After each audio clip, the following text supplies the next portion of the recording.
Hello Internet! As I'm sure you know, today is a very exciting day. The VGC 16 rules have been announced, and here they are on the Pokemon.com website.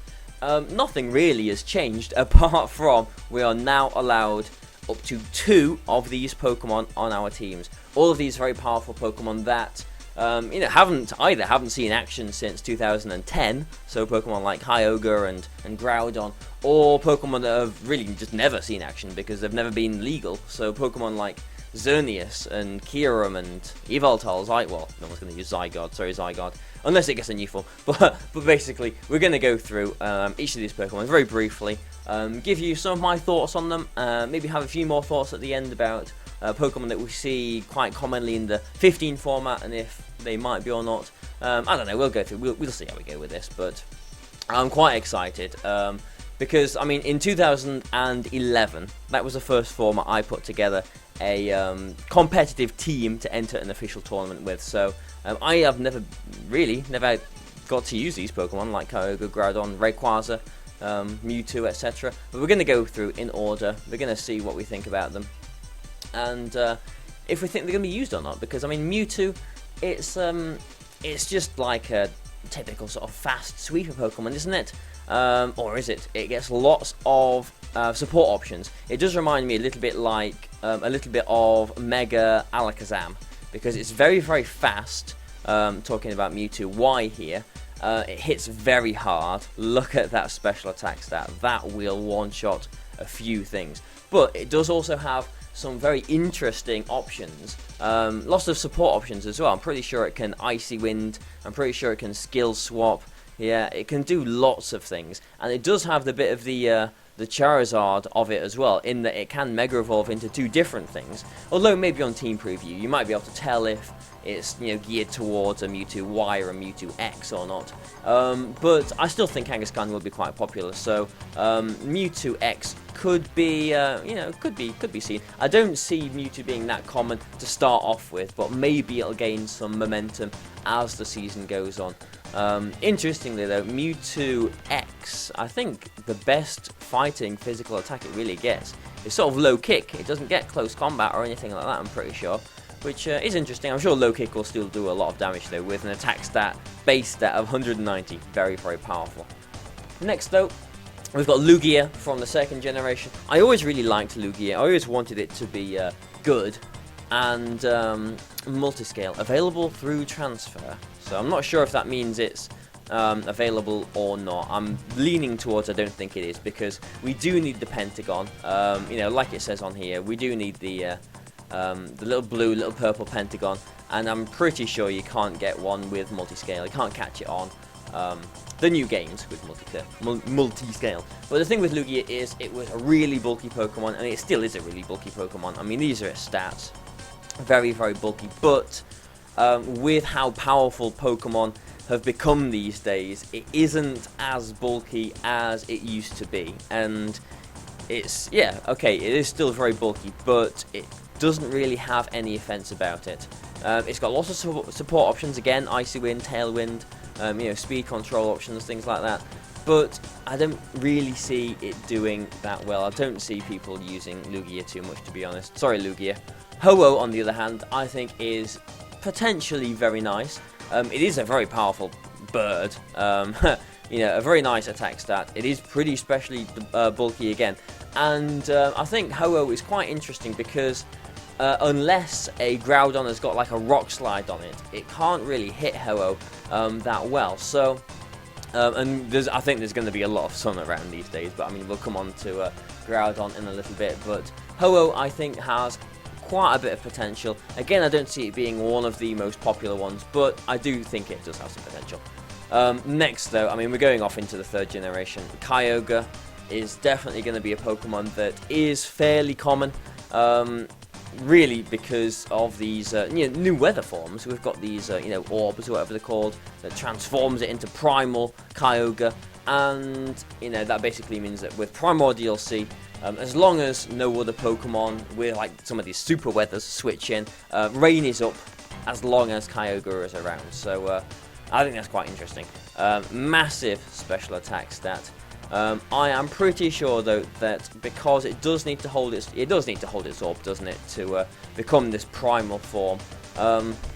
It would be quite interesting to see if people would use a normal Kyogre, because then you could slap something like a choice scarf on it and really surprise people. Although, you know, the fact that it doesn't primal evolve, devolve, whatever you're gonna call it, on the first turn probably would indicate some sort of item like that.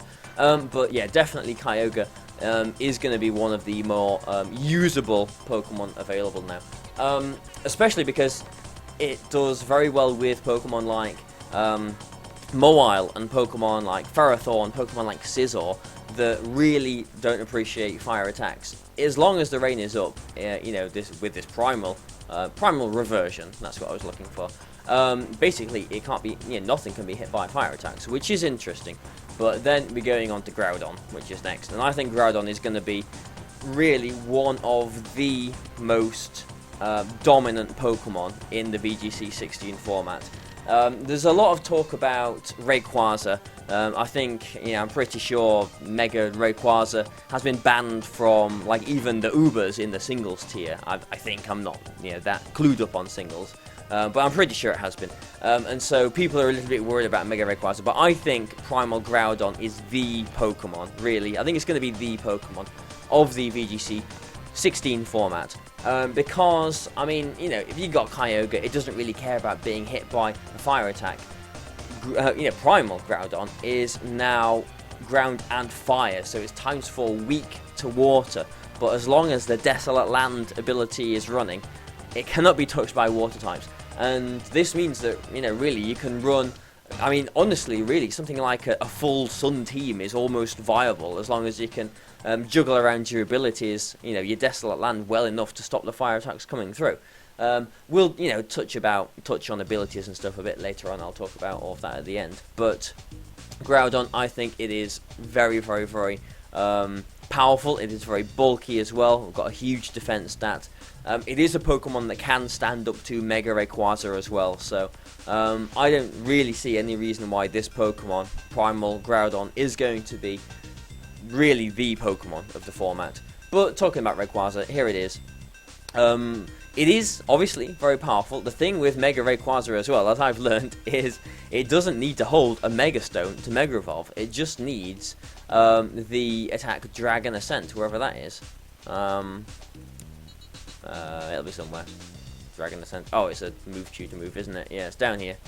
Dragon Ascent. It's basically just like a flying type close combat. Very powerful, lowers both of your defenses. Which is a good move. I don't see why I wouldn't have that anyway. It's interesting. You know, kind of like how I would compare Mega Mewtwo Y to Alakazam. I would compare Mega Rayquaza to Mega Salamence, I suppose, because it's a very powerful Pokemon. You know, very fast. It can Dragon Dance. I mean, I suppose it can even Swords Dance. You know, with extreme speed, that would be nasty. But you can set up, you can Dragon Dance, but it doesn't really have any powerful spread attacks. It can't really utilize the doubles format that well, I don't think. You know, Salamence is obviously a very good Pokemon, and I do think that Mega Rayquaza is still going to be a very powerful Pokemon, but I don't think it's going to be as broken as people imagine it to be.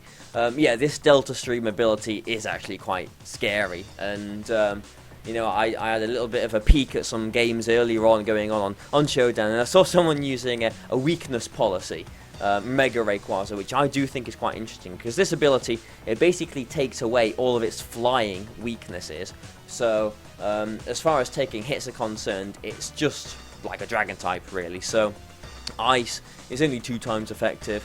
You know, Rock isn't super effective. It's just neutral.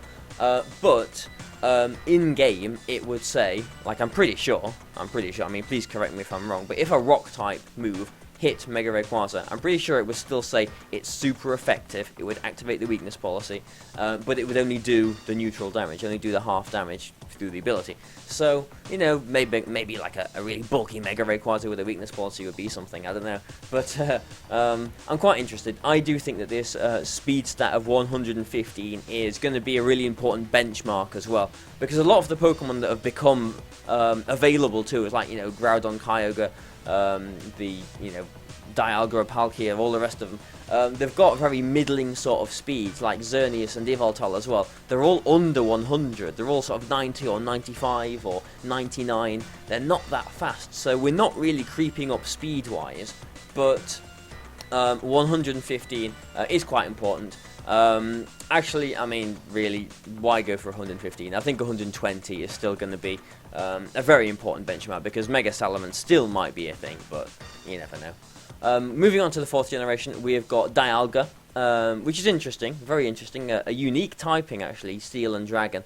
And along with Palkia, which we'll go on to next, and Mewtwo, although I don't think you would use it on Mewtwo. Although I'm pretty sure in 2010 there was a few teams with it. Mewtwo with Trick Room. Dialga and Palkia can learn Trick Room. They're the only Pokemon that have just become available to us that can learn Trick Room. And it's pretty bulky. Dialga has got, some good stats. It's got a very high special attack stat as well. Very sort of middling again speed of 90, so it can utilize the sort of switch Trick Room, as people like to call it, where it can go without it, but then it's got the option of Trick Rooming if you want to. I think it is potentially going to be quite a good Pokemon, quite a big Pokemon, Dialga.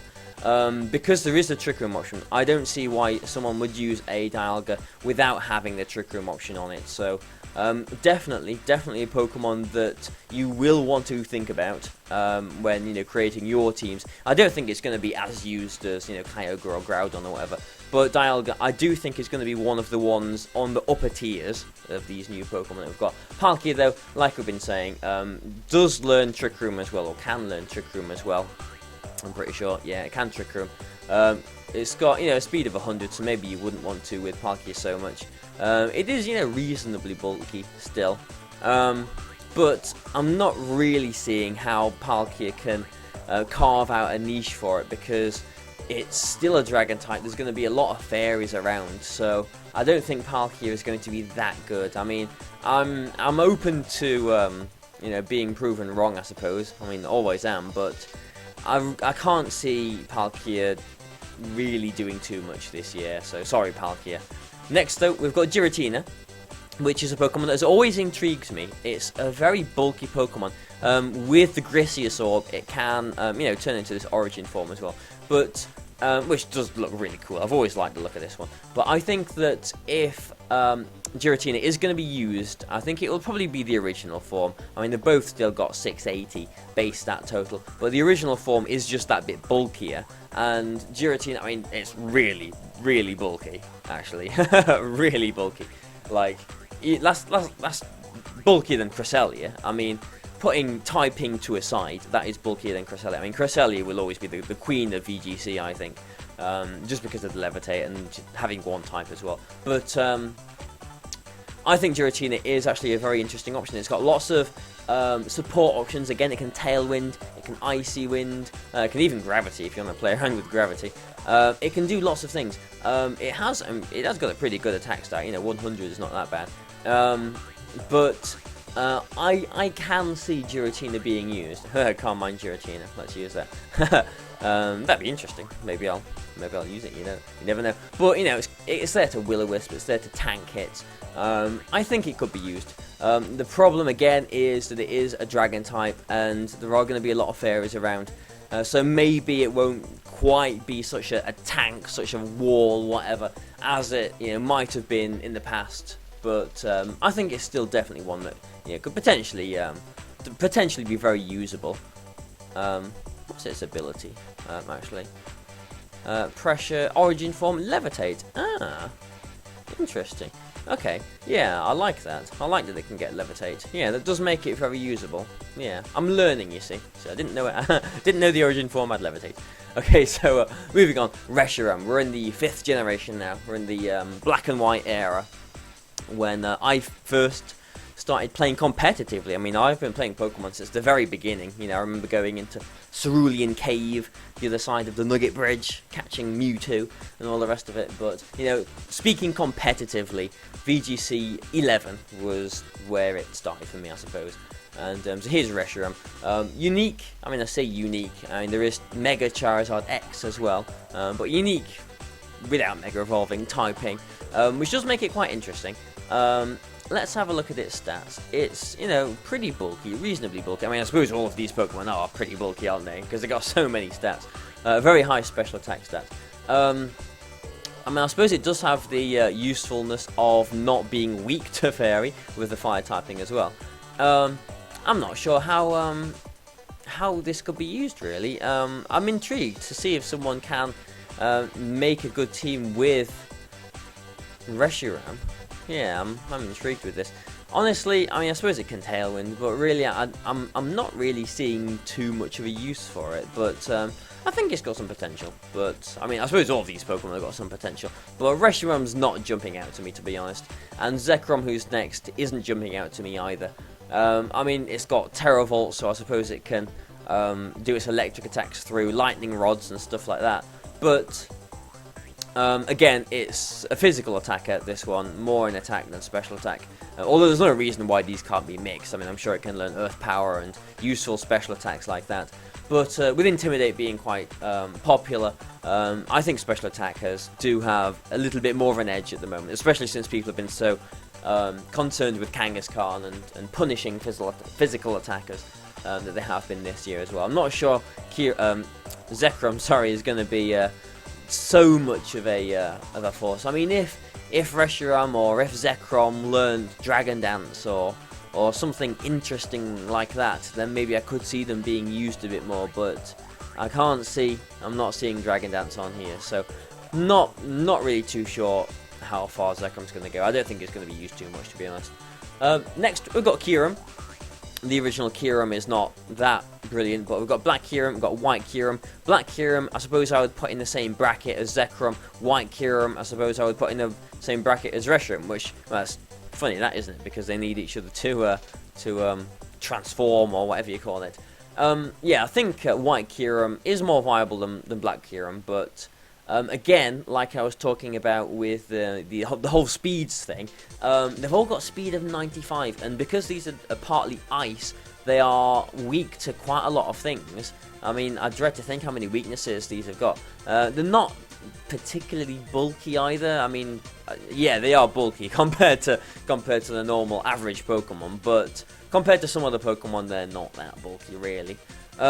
So I'm not really sure how I see Kyurem playing out in this, especially because of the super weathers that we've got. You know, the Desolate Land and the whatever Kyogre's one was called, Primordial Sea, basically overriding things like hail and sandstorm. I'm not sure how common things like Tyranitar and Abomasnow were going to be this year. It would be interesting to see them do well, but with these super weathers and Rayquaza's ability as well, the Airlock and the Delta Stream, I'm not sure if a team built around hail would be that good. Not that Kyurem needs hail, but again, I can't see it being used that much.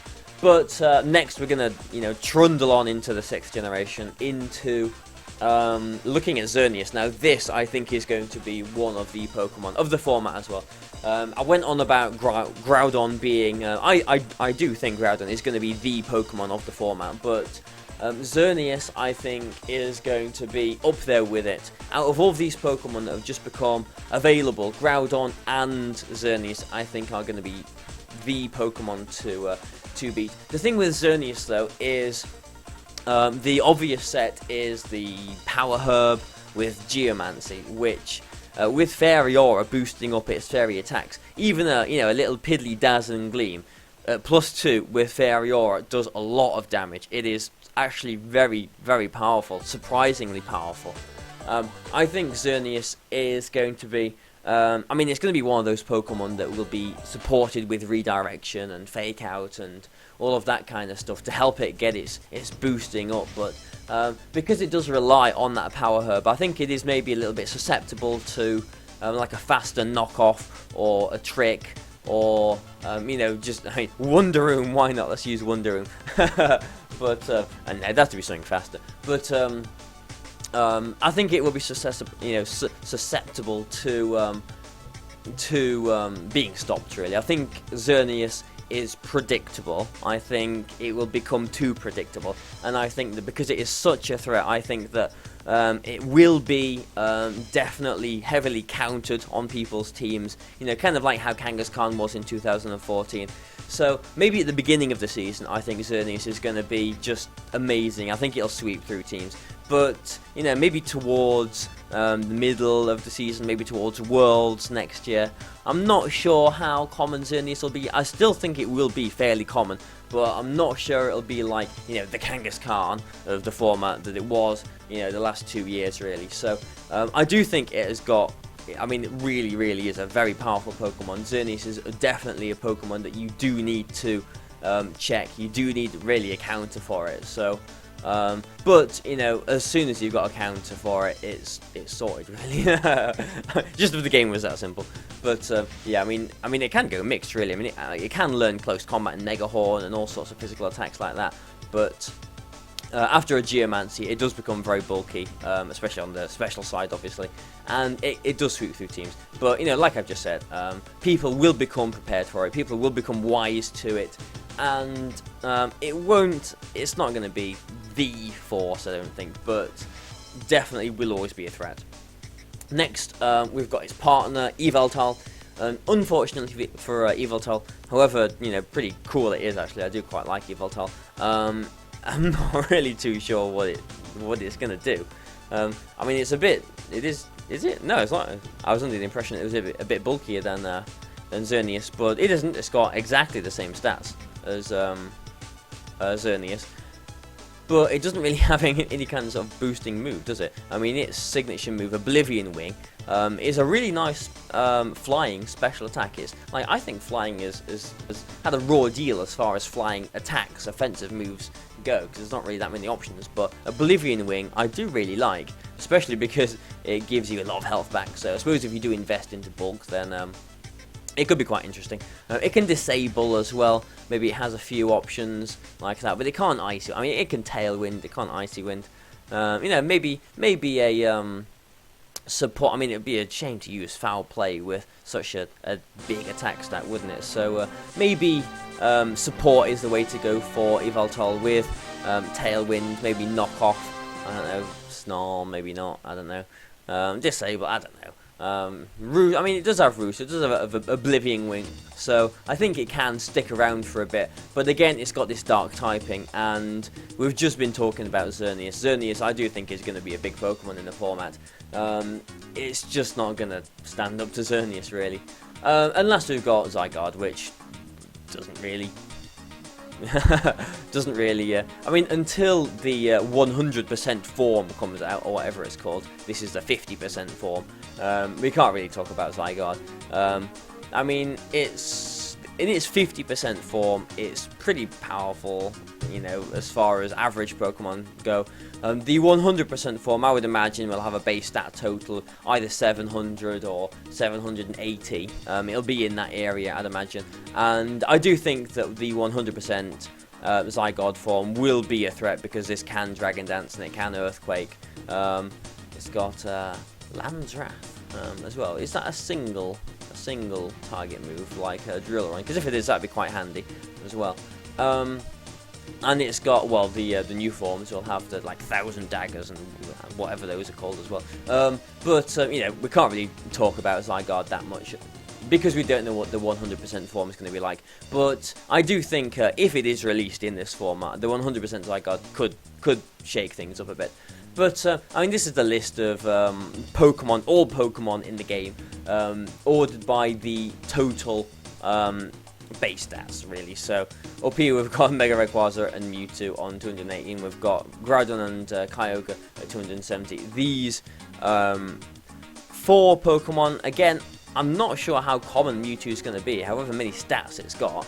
I mean, especially Mewtwo 1, I mean, it's pretty frail on the physical side, but I don't know, it's going to be interesting to do some calculations, actually, to see what it can knock out with that. Yeah, very interesting. Does it have... It has, like, Psy Strike as well, doesn't it? Yes, all of these signature moves. Yeah, Psy Strike could make things interesting. Yeah, definitely. Mewtwo, interesting. But yeah, here they are. Very, very, very interesting. I'm really looking forward to how this is going to play out. I'm really looking forward to putting some teams together and seeing how it goes as well. But out of all of these Pokemon that we've been over, the three Pokemon that I predict will be the most popular Pokemon is going to be Groudon. I think is definitely going to be number 1 of the season. I think Xerneas is going to be number 2 of the season. And I think Mega Rayquaza is going to be number 3 of the season. I think a well put together Mega Rayquaza team could be very powerful. I think a team built around Primal, Kyogre and Groudon can be maybe a little bit predictable, but they're still very, very, very good Pokemon, and you do need to have the tools to pick them apart. They're very hard to pick apart, I can imagine. But, let's think about a few other things. I mean, Dialga, I touched on Dialga. I do think that it's going to be up there, maybe the 4th most popular out of the ones that we've just looked at, just because it has got this interesting typing. Let's go back to Dialga. It's got this interesting Steel Dragon typing, so it isn't weak to Fairy. It's only really weak to, Fighting and Ground, is it? Yeah, Fighting, Ground. Yeah, that's pretty good, actually. For a Trick Room setter, you want as few weaknesses as possible. So, like a Mental Herb or a Lumberry Dialga, I think could do very well. So Dialga, I think, is one to watch out for. But, what about ones that have already been around?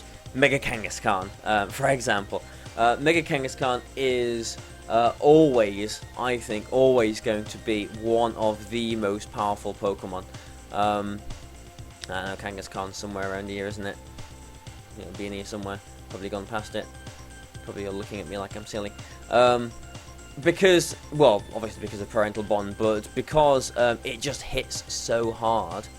Where are you, Kangaskhan? Not like, not like we don't already know Kangaskhan, but I'm sure it's around here somewhere, isn't it? There we go. So, Adamant 252 Double Edge, I'm pretty sure can one-shot a Rayquaza that isn't, built bulky, Mega Rayquaza. So, I think Kangaskhan is still going to be one of the most popular Pokemon because it has some utility as well. It can fake out. It can fit in teams that set up with Power Up Punch. It can fit in Trick Room teams as well with Hammer Arm. It's very, very versatile, Kangaskhan. So I really don't see Kangaskhan going away at all. The interesting thing is as well that we're allowed 2 Pokemon from this list, Mewtwo, blah blah blah, etc. So we can have like Mega Rayquaza without using a Mega Stone. And we can have like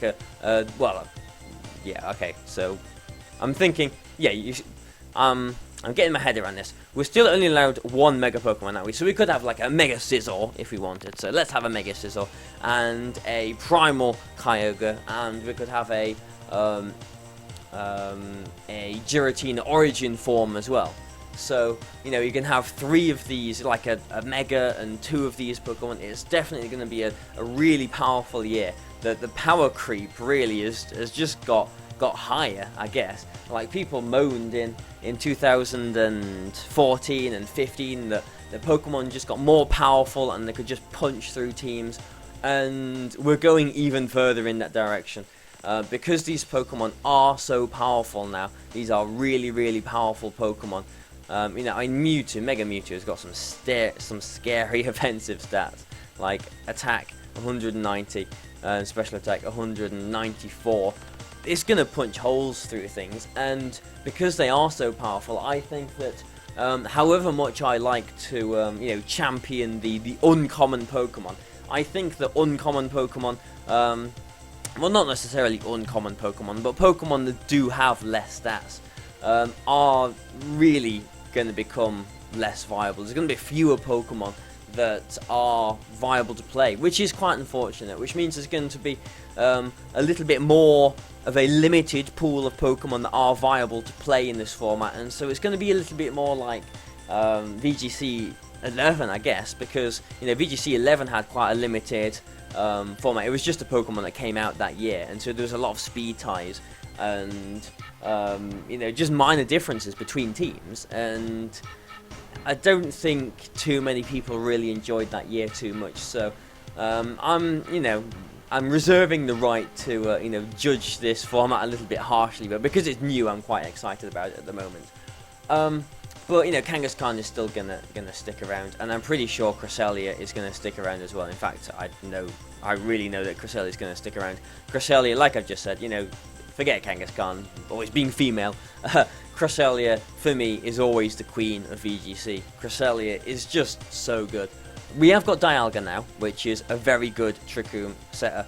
We've got Cresselia still as well, which, you know, I suppose might synergize quite well with Dialga. You know, Dialga's weak to fighting, weak to ground. Cresselia resists ground, resists fighting, and can set up Trick Room as well. So I think Dialga and Cresselia can work very well together as well. Cresselia as well, you know, being in Trick Room. We saw, you know, Mark Whooper King win Worlds this year with Cresselia with Skill Swap. Skill Swap, I think, is going to be a very big move this year. I think it is going to be the biggest it's ever been. I mean, not just Skill Swap, but emphasis on abilities in general is going to be huge. Because, like, you know, say you've got a Primal Groudon or a Primal Kyogre out with Primordial Sea. You know, you've got a little Whimsicott sitting there with Priority Worry Seed. You can Worry Seed this Pokemon and get rid of its weather. You know, I mean, if you Skill Swap, then the ability's still on the field. Or, you know, you could use Simple Beam or Entrainment. Or, you know, can't think of any other moves that get rid of an ability like that. I do think, you know, ability juggling, you know, so maybe role play might be used a little bit more to, you know, restart your weather, things like that. I think can be potentially very good. I mean, I'm sort of half building this in my head already, aren't I? Like this sort of Trick Room team with Dialga and Cresselia for the Trick Room, and then like a Mega Groudon for the Desolate Land, and you know, it's not the fastest thing, so you could do it brave or quiet. I mean, the thing with these is like 180 massive, 108, 150. You know, that's not, you know, pretend that that's small either. This could easily run special with Overheat or Flamethrower and Earth Power and you know, Hidden Power or whatever as well. So, you know, no reason why I can't do that, or just go mixed as well. And with the Cresselia, you can skill swap, so you can skill swap the Desolate Land, you know, start the sun up again if like a Primal Kyogre switches in or whatever. So, you know, I think you know, those three could work very well together. But let's not build a team as this video goes along.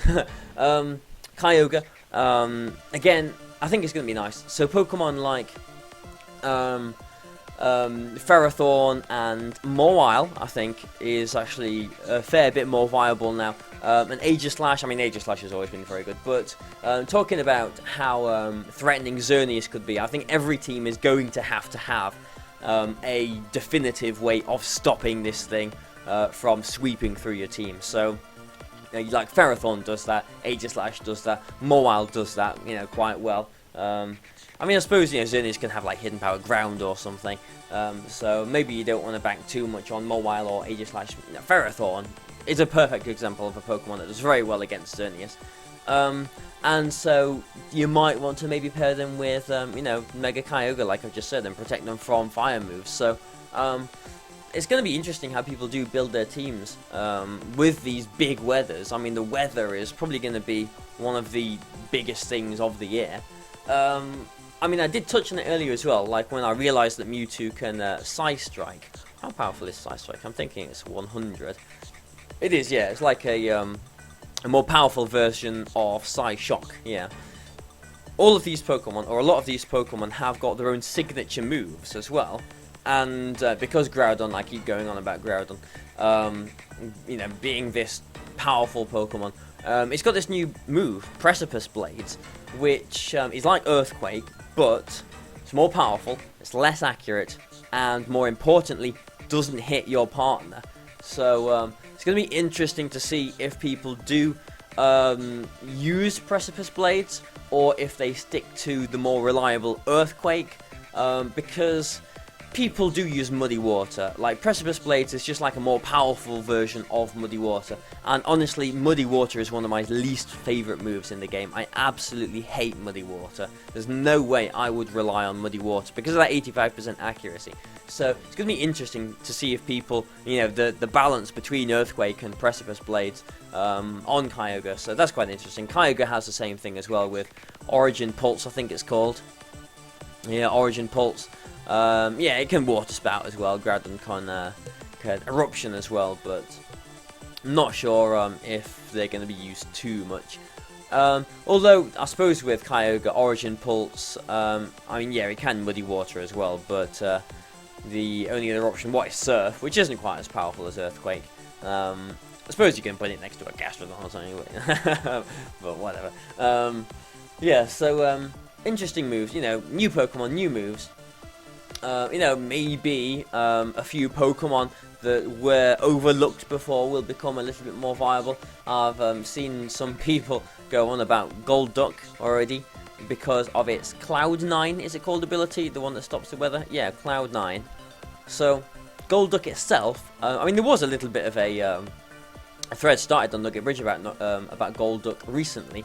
And I actually posted in there, saying that I've never actually used Golduck myself, but I do think that it does have potential. And in this format, honestly, I'm not sure if it will have that much potential. Cloud 9 is a very nice ability. You know, what else can I get there? Altaria and Licky Licky as well, I think. Yeah, that's it. Altaria and Licky Licky. I mean, I don't know. Assault Vest Licky Licky might be better than Golduck, but Golduck has got some options. It can Icy Wind and it can Disable and Soak as well, which could make for some interesting games. Wonder Room if you want to, you know, play around with that.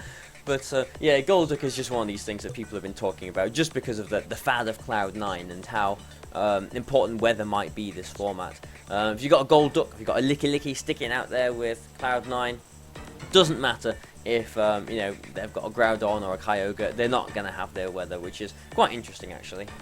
But I think we've talked about all of these new Pokemon for long enough, haven't we? So I mean, this is just the beginning of the season. I mean, we're not even using these rules yet from January the 1st. So maybe a few of you have got like a Premier Challenge or something to go using the old 15 rules. But from January the 1st, these new rules, it's going to be very interesting to see how it goes. It's going to be very interesting to see how accurate, I suppose, my predictions are when we look forward to you know, getting through the season towards Worlds next year. But I'm putting my head out. I mean, I think it's fairly obvious anyway. But I'm putting my head out saying Groudon number 1, Xerneas number 2, and Rayquaza number 3. They're my guesses. But yeah, definitely interested. I can't wait to start building stuff myself. Using some of these different Pokemon that I've never used before. Maybe not Lugia, sorry Lugia, but I don't know, maybe something else. Let's see. Let's use a Zygarde. Maybe not. Alright then. Well, thanks a lot for this, guys. I hope you're excited for the new season as much as I am. Thanks for watching this. You know, feel free to like it if you've sat through this. If you have sat through this, then give yourself a pat on the back, because I've just seen I've been getting on for 38 minutes. That's quite a long time, isn't it? So, thanks for watching this, guys. Hope you've enjoyed it, and goodbye for now.